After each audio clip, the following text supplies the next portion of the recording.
Hello everyone, welcome back to learn with Mansi. अगर आप all India bar exam 20 दे चुके हो और आप पास भी कर रहे हो, कंग्रेचुलेशंस। नहीं पास कर पाए हो या आप 21 देने वाले हो तो ये वीडियो ध्यान से देखना। एग्जाम की डेट्स अनाउंस हो चुकी है। आज 7 जनवरी को एक नोटिफिकेशन आया है जिसमें ऑब्वियसली 20 के रिजल्ट को लेके बात की गई है, कट ऑफ को लेके, जिसपे हम सेपरेट लेक्चर में ऑलरेडी बात कर चुके हैं। नहीं देखा हो तो आई बटन में आप वो भी देख सकते हो।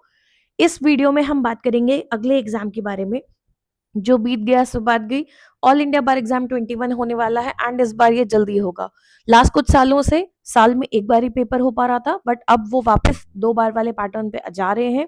आपके पास 5 महीने से भी कम है, तो इस वीडियो को ध्यान से देखिएगा। This is a little bit about me. अगर आप चैनल पर नए हैं तो सब्सक्राइब जरूर करना। Do like, share and comment. If you are interested in studying history for any exam और any other GS subject, you can also subscribe to my other channel. और लेक्चर हेल्पफुल लगा हो तो हाइप जरूर कर देना। You can join our Telegram, वहाँ पे सारी अपडेट आपको मिल जाती है। And you can also connect with us and ask your doubts there. You can also connect with us on our Instagram. मुद्दे की बात पे आते हैं। ये एक लेक्चर अपलोड हुआ है रिजल्ट को लेके, अपडेट को लेके। और ये मेजर बात वहां पे ये है कि देखो, इस बार कट ऑफ गया है 43 मार्क्स, 45% ऑफ 95। 5 क्वेश्चन स्क्रैप कर दिए गए। इससे आपको क्या पता चलता है? क्वेश्चंस ओवरऑल एलिमिनेट भी हो सकते हैं। हो सकता है उन 5 में कुछ ऐसा था जो आप सोच रहे थे आप सही करके आए हो, पर वो क्वेश्चन ही स्क्रैप हो गया। ठीक है। Overall pass percentage 69.21, which tells us कि कुछ नहीं तो 20-21% बच्चे अप्रॉक्स अभी भी पेपर नहीं पास कर पाए। इस बार पेपर रिलेटिवली काफी टफ था, तो I am amazed cut off गिरी है तो काफी लोग पास कर गए and I am so happy for them. But paper जिस तरीके का आया है, ऑल इंडिया बार एग्जाम 20 का जो एग्जाम पेपर आया था, उसे जाके जरूर देखना। काफी अलग था पिछले कई सालों के पेपर्स से। बहुत बच्चे इसमें बहुत फंसे भी थे एंड इसलिए बहुत ज्यादा परेशान भी थे रिजल्ट को लेके। But I am saying this again, जिसने अच्छे से पढ़ाई की थी उन सब का क्लियर हो गया था। बेसिक कुछ चीजें थी जिन्होंने वो फॉलो किया था। आई एम नॉट सेइंग कि वो 90-95 नंबर ला रहे थे, no, but everyone clear the exam. ठीक है, आगे बढ़ते हैं। ये नोटिफिकेशन में आज बात की गई है। एग्जाम डेट जो अनाउंस हुई है, आपका एग्जाम 7 जून को है। आज 7 जनवरी है, 7 जून को पेपर है, एग्जैक्ट 5 महीने। ठीक है। 11 फरवरी को ऑनलाइन रजिस्ट्रेशन शुरू हो जाएगा, क्लोज होगा 30 अप्रैल को। लास्ट डेट ऑफ पेमेंट होगी 1 में।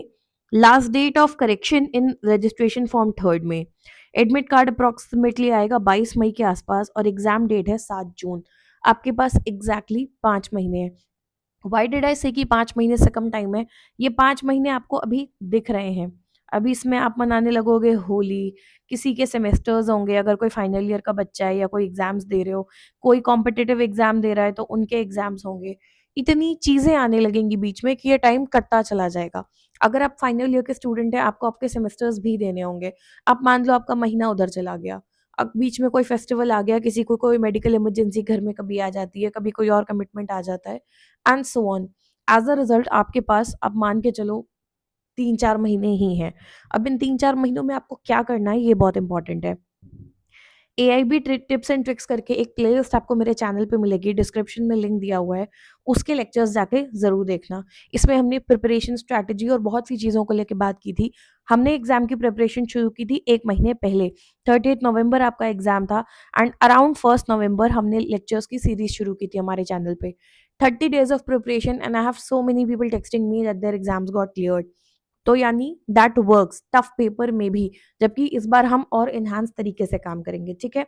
हमने सिर्फ PYQs कवर किए थे और कुछ नहीं कवर किया था। Still so many people got through, which is a big evidence that PYQs बहुत ज्यादा मैटर करते हैं। ठीक है। तो आप PYQs को इग्नोर नहीं करेंगे इन 5 महीने में। Before we get started with our series, PYQs already 10 सालों के हमने अपने चैनल पर डिस्कस कर रखे हैं। हर सब्जेक्ट की सेपरेट प्लेलिस्ट अवेलेबल है। टॉपिक वाइज ब्रेक करके सबके क्वेश्चंस हमने डिस्कस किए हैं। उनकी PDF टेलीग्राम चैनल पे ऑलरेडी अपलोडेड है। This is already a built up content, आपको कुछ नया करने की जरूरत नहीं होगी। बिफोर वेटिंग कि आगे और कुछ आएगा तब हम उसे पढ़ेंगे, please start doing this. This is a very humble request. इतना भी करोगे तो भी बहुत है, पर अपने आप को सेफ साइड रखने के लिए आपको और भी एफर्ट देना होगा। इस बार लोगों ने टाइम मैनेजमेंट में बहुत स्ट्रगल किया एग्जाम में। उन्हें पेपर आता था पर वो उसे कंप्लीट नहीं कर पा रहे थे। बेयर एक्ट सामने थी, आंसर ढूंढने का उन्हें टाइम ही नहीं मिल पा रहा था क्योंकि पेपर लंबा आया था। डोंट वरी, AIB 20 का पेपर हम सेपरेटली एक बार डिस्कस करेंगे ताकि आपको समझ में आए कि हम किस अप्रोच चेंज की बात कर रहे हैं। इसलिए सिर्फ पीवाईक्यूज के पे रिलाई करना काफी नहीं होगा, आपको प्रैक्टिस भी करनी होगी, ठीक है। और ये कंसेप्चुअल क्लैरिटी बैराक में बिल्ड करनी बहुत जरूरी है। सीधे एग्जाम के टाइम बैराक खोलने में आप नहीं एक्सपेक्ट कर सकते आप बहुत अच्छे से टाइमली पेपर सॉल्व कर पाओगे। अगर आपका हाथ बैराक पे सेट है, आप उसे अच्छे से पढ़ के जा रहे हो, तो फिर आप काफी क्वेश्चन बिना बैराक खोले भी सॉल्व कर लोगे। And thirdly conceptual clarity. ऐसा नहीं है कि बार के एग्जाम के बाद आपकी लाइफ खत्म हो जानी है। अगर आगे प्रैक्टिस करोगे तो भी तुम्हें लॉ की नॉलेज होनी चाहिए। कोई और एग्जाम दोगे, 3 साल बाद आप प्लान कर रहे हो जुडिशरी में बैठने का, तो भी कंसेप्चुअल नॉलेज होनी चाहिए। And as a student of law and a citizen of this country, either way आपको लॉ की नॉलेज होनी चाहिए। तो हम कंसेप्चुअल क्लैरिटी पे भी फोकस करेंगे, ठीक है। देखो ये प्लेलिस्ट इस तरीके की, आई एम शोइंग जस्ट 3, ऐसी 10-15 प्लेलिस्ट आपको मिल जाएंगी सब्जेक्ट वाइज। जिस हिसाब से पेपर में सिलेबस दिया हुआ है हमें, उसको लेके प्रॉपर टॉपिक वाइज प्लेलिस्ट बनी हुई है। सबके पीवाईक्यूज 2014 से लेके 2024 तक प्रॉपर कवर्ड है यहाँ पे, ठीक है। प्रॉपर बैराक्ट को यूज करके दिखाया गया है कि कैसे सॉल्व किया है। 2025 में का जो पेपर अभी हुआ, इसके भी हम क्वेश्चन सॉल्व करेंगे साथ में। तब तक आप क्या करो, 1 इन पीवाईक्यूज को लगाना शुरू करो। 2 फैमिली लॉ की प्लेलिस्ट ऑलरेडी मेरे चैनल पे अवेलेबल है, आप इसे देख सकते हो। इसमें हिंदू लॉ आप इसमें से कवर कर सकते हो, फैमिली लॉ का पार्ट है हिंदू लॉ। मुस्लिम लॉ हम इसी वीक स्टार्ट करेंगे, ठीक है। तो हमारा प्लान है कि हम अगले 5 महीनों में सारे जितने ज्यादा सब्जेक्ट्स हो सकते हैं उनको कंसेप्चुअली भी कवर करेंगे लेक्चर के फॉर्म में। उससे आपको क्या बेनिफिट होगा कि आप लेक्चर्स देख के समझ पाओगे, आपके सेमेस्टर्स में भी हेल्प करेगा वो, जो लोग सेमेस्टर एग्जाम दे रहे हैं। आप कोई कॉम्पिटेटिव एग्जाम दे रहे हो, वहां पे भी वो आपको हेल्पफुल है। आप नेट दे रहे हो तो भी हेल्पफुल है। एंड अगर आप बार दे रहे हो तो आपकी कंसेप्चुअल क्लैरिटी बिल्ड करेगा, आपको बेयर एक्ट से पूरी तरह अवेयर कराएगा। मैं किस तरीके से पढ़ाती हूँ वो देखने के लिए आप ये सीरीज जरूर देखना।